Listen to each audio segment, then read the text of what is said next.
ರಾಜಕೀಯದಲ್ಲಿ ಸಿಎಂ ಕುರ್ಚಿ ಜಟಾಪಟಿ. ಸಿಎಂ ಸ್ಥಾನದ ವಿಚಾರವಾಗಿ ಹೈಕಮಾಂಡ್ ಮೌನವಾಗಿದೆ. ಡಿಸಿಎಂ ಡಿಕೆಶಿ ಮುಂದಿನ ನಡೆ ಕುರಿತು ಚಿಂತನೆಯನ್ನು ನಡೆಸ್ತಾ ಇದ್ದಾರೆ. 2026 ಬಂದರೂ ತಮ್ಮ ಆಸೆಯ ಕುರಿತು ನೋ ಕ್ಲಾರಿಟಿ.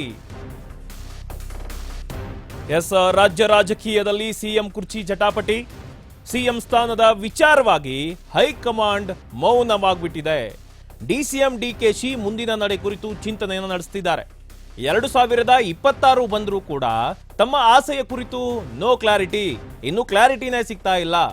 ದೆಹಲಿ ದಂಡಯಾತ್ರೆ ಡಿಕೆಶಿಗೆ ಫಲ ಕೊಡುತ್ತಾ? ಹೈಕಮಾಂಡ್ಗೆ ಡಿಕೆಶಿ ಹಲವು ಬಾರಿ ಮನವರಿಕೆಯನ್ನ ಮಾಡಿದ್ದಾರೆ. ಒತ್ತಡದ ಮೇಲೆ ಒತ್ತಡವನ್ನ ತರ್ತಿದ್ದಾರೆ.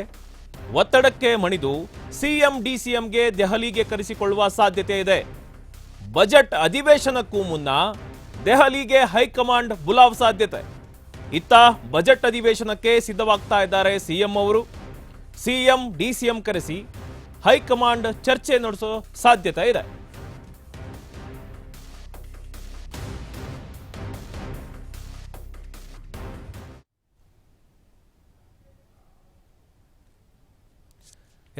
ರಾಜ್ಯ ರಾಜಕೀಯದಲ್ಲಿ ಸಿಎಂ ಕುರ್ಚಿ ಜಟಾಪಟಿ ನಡೀತಾನೇ ಇದೆ. ಸಿಎಂ ಸ್ಥಾನದ ವಿಚಾರವಾಗಿ ಹೈಕಮಾಂಡ್ ಮೌನವಾಗ್ಬಿಟ್ಟಿದೆ. ಡಿಸಿಎಂ ಡಿಕೆಶಿ ಅವರು ಮುಂದಿನ ನಡೆ ಕುರಿತು ಚಿಂತನೆಯನ್ನ ಮಾಡ್ತಾ ಇದ್ದಾರೆ. ಯಾಕಂತಂದ್ರೆ 2026 ಬಂದರೂ ಕೂಡ ಅವರ ಆಸೆ ಕುರಿತು ಇನ್ನು ಕ್ಲಾರಿಟಿನೇ ಸಿಗ್ತಾ ಇಲ್ಲ. ಇವರು ಪದೇ ಪದೇ ದೆಹಲಿಗೆ ಹೋಗ್ತಾರೆ, ಹೈಕಮಾಂಡ್ ಮೇಲೆ ಒತ್ತಡವನ್ನ ಹೇರ್ತಾರೆ. ಇನ್ನು ಒತ್ತಡಕ್ಕೆ ಮಣಿದು ಸಿಎಂ ಡಿಸಿಎಂಗೆ ದೆಹಲಿಗೆ ಕರೆಸಿಕೊಳ್ಳುವ ಸಾಧ್ಯತೆ ಇದೆ. ಬಜೆಟ್ ಅಧಿವೇಶನಕ್ಕೂ ಮುನ್ನ ದೆಹಲಿಗೆ ಹೈಕಮಾಂಡ್ ಬುಲಾವ್ ಸಾಧ್ಯತೆ.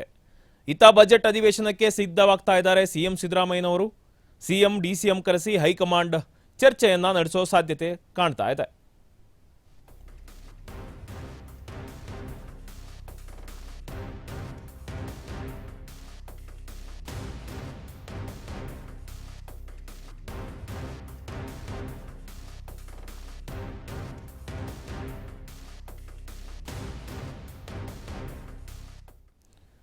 ಕರ್ನಾಟಕ ಮುಖ್ಯಮಂತ್ರಿ ಸ್ಥಾನದ ಬದಲಾವಣೆ ಕುರಿತು ಕಾಂಗ್ರೆಸ್ ಹೈಕಮಾಂಡ್ ಸದ್ಯಕ್ಕೆ ಯಾವುದೇ ಅಧಿಕೃತ ನಿರ್ಧಾರವನ್ನ ಪ್ರಕಟಿಸಿದೆ. ಮೌನಕ್ಕೆ ಶರಣಾದಂತೆ ಕಾಣ್ತಾ ಇದೆ. ಇನ್ನು ಸಿದ್ದರಾಮಯ್ಯ ಮತ್ತು ಡಿಕೆ ಶಿವಕುಮಾರ್ ನಡುವಿನ ನಾಯಕತ್ವದ ಪೈಪೋಟಿ ತೀವ್ರಗೊಂಡಿದ್ದರೂ ಕೂಡ ರಾಹುಲ್ ಗಾಂಧಿ ಈ ಬಗ್ಗೆ ಯಾವುದೇ ಅಂತಿಮ ತೀರ್ಮಾನ ತೆಗೆದುಕೊಂಡಿಲ್ಲ.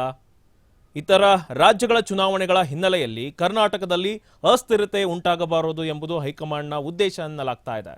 ಇನ್ನು ಸಿದ್ದರಾಮಯ್ಯನವರು ಹೈಕಮಾಂಡ್ ತೀರ್ಮಾನವೇ ಅಂತಿಮ ಅಂತ ಅವರು ಹೇಳಿದಂತೆ ನಾನು ಕೇಳುತ್ತೇನೆ ಅಂತ ಹೇಳುತ್ತಲೇ ತಾವು ಪೂರ್ಣಾವಧಿ ಪೂರೈಸುವ ವಿಶ್ವಾಸವನ್ನು ವ್ಯಕ್ತಪಡಿಸಿದ್ದಾರೆ. ಇನ್ನು ಇತ್ತೀಚೆಗೆ ದೆಹಲಿಯಲ್ಲಿ ಸೋನಿಯಾ ಗಾಂಧಿ ಮತ್ತು ಪ್ರಿಯಾಂಕಾ ಗಾಂಧಿ ಅವರನ್ನ ಡಿಕೆ ಶಿವಕುಮಾರ್ ಅವರು ಭೇಟಿ ಮಾಡಿ ತಮ್ಮ ಬೆಂಬಲಿಗರ ಮೂಲಕ ಮುಖ್ಯಮಂತ್ರಿ ಸ್ಥಾನಕ್ಕಾಗಿ ಒತ್ತಡವನ್ನು ಹೇರ್ತಾ ಇದ್ದಾರೆ.